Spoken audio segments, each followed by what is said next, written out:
Ribuan warga di Kabupaten Buru hadiri kampanye akbar calon bupati dan wakil bupati, Muhammad Daniel Rigan dan Haji Udanto Abu Kasim, Jumat, 22 November 2024.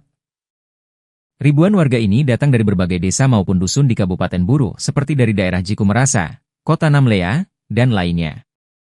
Pendukung fanatik pasangan calon dengan akronim mandat ini datang dengan menggunakan kendaraan roda 2 dan roda 4, bahkan ada yang datang dengan kapal cepat. Pantauan tribunambon.com di lokasi, ribuan warga ini tiba di lapangan Patimuran Namlea yang menjadi titik lokasi kampanye sekitar pukul 14 WT. Tanpa lapangan yang tadinya terlihat luas langsung sesak dipenuhi massa pendukung. Massa pendukung nekat berpanas-panasan dengan menghadiri kampanye akbar mandat ini. Acara kampanye akbar ini turut dimeriahkan oleh para penyanyi lokal hingga tingkat nasional. Seperti Dewi Persik, Ebeng Acom, DJ Kenza Trona, dan lainnya. Ada pula komunitas pendukung yakni Elang Community yang diketuai oleh Lalidu Buton yang hadir untuk turut memenangkan mandat di Bumi Bupolo ini. Download Tribun X sekarang, menghadirkan lokal menjadi Indonesia.